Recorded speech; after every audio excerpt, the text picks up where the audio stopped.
दो विषयों को तो मैं यहां आज चर्चा करना चाहता हूं। चर्चा अनेक विषयों पर हो सकती है, लेकिन मैं अभी समय की सीमा के कारण दो विषयों पर चर्चा करता हूं। और मैं मानता हूं हमारे इन सारी चुनौतियों को कारण, विकृतियों के कारण, बीमारियों के कारण इस 25 साल का अमृतकाल, उस पर शायद अगर हमने समय रहते नहीं चेते, समय रहते समाधान नहीं किए, तो वो ये विकराल रूप ले सकते हैं। और इसलिए मैं सबकी चर्चा न करते हुए दो पर जरूर चर्चा करना चाहता हूं। एक है भ्रष्टाचार, दूसरा है भाई भतीजावाद, परिवारवाद। भारत जैसे लोकतंत्र में जहां लोग गरीबी से जूझ रहे हैं,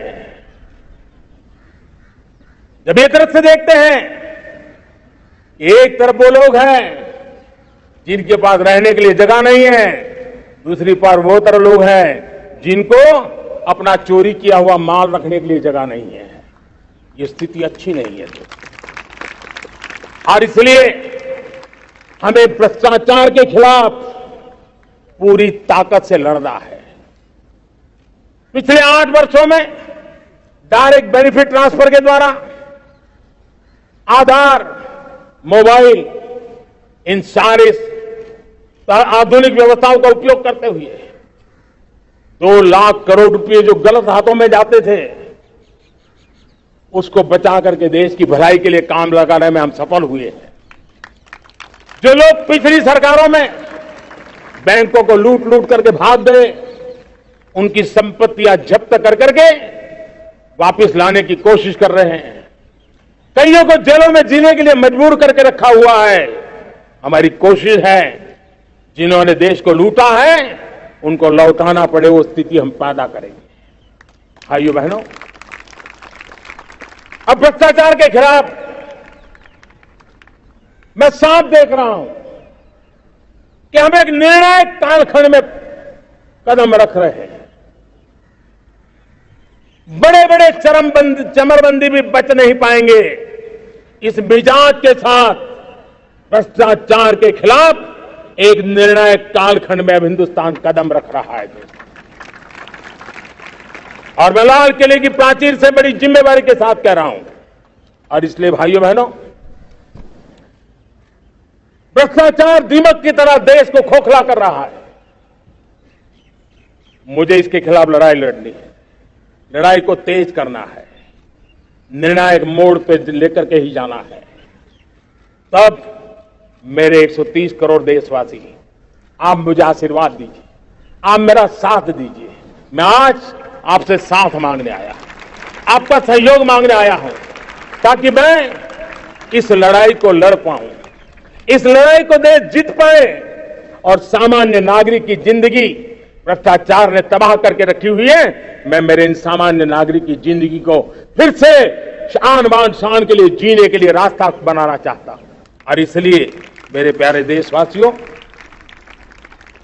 ये चिंता का विषय है कि आज देश में भ्रष्टाचार के प्रति नफरत तो दिखती है, व्यक्त भी होती है, लेकिन कभी कभी भ्रष्टाचारियों के प्रति उदारता बरती जाती है।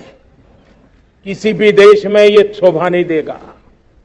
कई लोग तो इतनी बेशर्मी तक चले जाते हैं कि कोर्ट में सजा हो चुकी हो, भ्रष्टाचारी सिद्ध हो चुका हो, जेल जाना तय हो चुका हो, जेल गुजार रहे हो, उसके बावजूद भी उनका महिमा मंडन करने में लगे रहते हैं, उनकी शान शौकत में लगे रहते हैं, उनकी प्रतिष्ठा बनाने में लगे रहते हैं। अगर जब तक समाज में गंदगी के प्रति नफरत नहीं होती है, स्वच्छता की चेतना जगती नहीं है। जब तक भ्रष्टाचार और भ्रष्टाचारी के प्रति नफरत का भाव पैदा नहीं होता है, सामाजिक रूप से उसको नीचा देखने के लिए मजबूर नहीं करते, तब तक एक मानसिकता खत्म होने वाली नहीं है। और इसलिए भ्रष्टाचार के प्रति भी और भ्रष्टाचारियों के प्रति भी हमें बहुत जागरूक होने की जरूरत है। दूसरी एक चर्चा मैं करना चाहता हूं भाई भतीजावाद। और जब मैं भाई भतीजावाद, परिवारवाद की बात करता हूं तो लोगों को लगता है मैं सिर्फ राजनीतिक क्षेत्र की बात करता हूं। जी नहीं, दुर्भाग्य से राजनीतिक क्षेत्र की उस बुराई ने हिंदुस्तान की हर संस्थाओं में परिवारवाद को पोषित कर दिया है। परिवारवाद हमारी अनेक संस्थाओं को अपने में लपेटे हुए है और उसके कारण मेरे देश की टैलेंट को नुकसान होता है, मेरे देश के सामर्थ्य को नुकसान होता है। जिनके पास अवसर की संभावनाएं हैं वो परिवारवाद, भाई भतीजे के बाद बाहर रह जाता है। भ्रष्टाचार का भी कारण यह भी एक बन जाता है ताकि उसका कोई भाई भतीजे के कारण आसरा नहीं है तो लगता है चलो भाई कहीं से खरीद करके जगह बना लूं। इस परिवारवाद से, भाई भतीजावाद से हमें हर संस्थाओं में एक नफरत पैदा करनी पड़ी होगी, जागरूकता पैदा करनी होगी, तब हम हमारी संस्थाओं को बचा पाएंगे। संस्थाओं के उज्जवल भविष्य के लिए बहुत आवश्यक है। उसी प्रकार से राजनीति में भी परिवारवाद ने देश के सामर्थ्य को सबसे ज्यादा अन्याय किया है।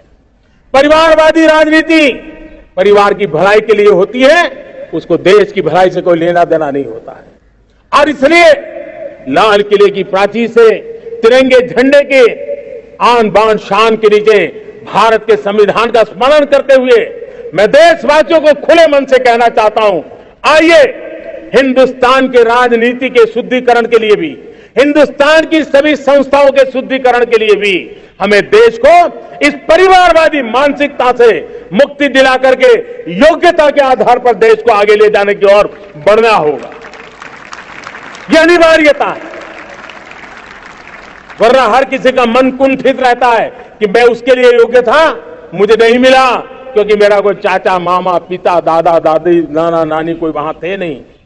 ये मनस्थिति किसी भी देश के लिए अच्छी नहीं।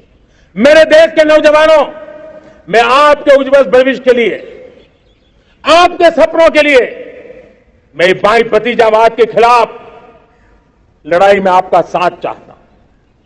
परिवारवादी राजनीति के खिलाफ लड़ाई में मैं आपका साथ चाहता हूं। ये संवैधानिक जिम्मेवारी मानता हूं मैं, ये लोकतंत्र की जिम्मेवारी मानता हूं मैं, ये लाल किले के प्राचीर से कही गई बात की ताकत में मानता हूं और इसलिए मैं आज आपका अवसर चाहता हूं। हमने देखा पिछले दिनों खेलों में, ऐसा तो नहीं है कि देश के पास पहले प्रतिभाएं नहीं रही होंगी, ऐसा तो नहीं है कि खेलकूद की दुनिया में हिंदुस्तान के नौजवान, हमारे बेटे बेटियां कुछ कर नहीं सकते, लेकिन सिलेक्शन भाई भतीजेवाद की चैनल से गुजरते थे और उसके कारण वो खेल के मैदान तक, उस देश तक तो पहुंच जाते थे। जीत हार से उन्हें लेना देना नहीं था, लेकिन जब ट्रांसपेरेंसी आई, योग्यता के आधार पर खिलाड़ियों का चयन होने लगा, पूर्ण पारदर्शिता से खेल के मैदान में सामर्थ्य का सम्मान होने लगा, आज देखिए दुनिया में खेल के मैदान में भारत का तिरंगा फहरता है, भारत का राष्ट्रगान गाया जाता है, गर्व होता है और परिवारवाद से मुक्ति होती है, भाई भतीजावाद से मुक्ति होती है, तो ये नतीजे आते हैं। मेरे प्यारे देशवासियों, ये ठीक है, चुनौतियां बहुत हैं। अगर इस देश के सामने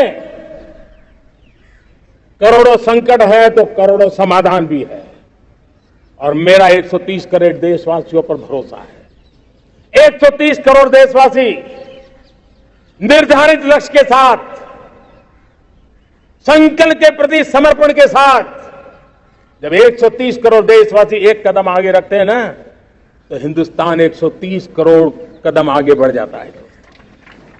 इस सामर्थ्य को लेकर के हमने आगे बढ़ना है। इस अमृत काल में, जब ये अमृत काल की पहली बेला है, पहली प्रभात है, हमें आने वाले 25 साल को एक पल भी भूलना नहीं है। एक एक दिन, समय का प्रत्येक क्षण, जीवन का प्रत्येक कण मातृभूमि के लिए जीना, और तभी आजादी के दीवानों को हमारी सच्ची श्रद्धांजलि होगी। तभी 75 साल तक देश को यहां तक पहुंचाने में जिन जिन लोगों ने योगदान किया, उनका पुण्य स्मरण हमें काम आएगा। मैं देशवासियों से आग्रह करते हुए नई संभावनाओं को संजोते हुए नए संकल्पों को पार करते हुए आगे बढ़ने का विश्वास लेकर के आज अमृत काल का आरंभ करते हैं। आजादी का अमृत महोत्सव अब अमृत काल की दिशा में पलट चुका है, आगे बढ़ चुका है। तब इस अमृत काल में सबका प्रयास अनिवार्य है, सबका प्रयास ही परिणाम लाने वाला है। टीम इंडिया की भावना ही देश को आगे बढ़ने वाली है। 130 करोड़ देशवासियों की ये टीम इंडिया एक टीम के रूप में आगे बढ़ करके सारे सपनों को साकार करेंगी। इसी पूरे विश्वास के साथ मेरे साथ बोलिए, जय हिंद, जय हिंद।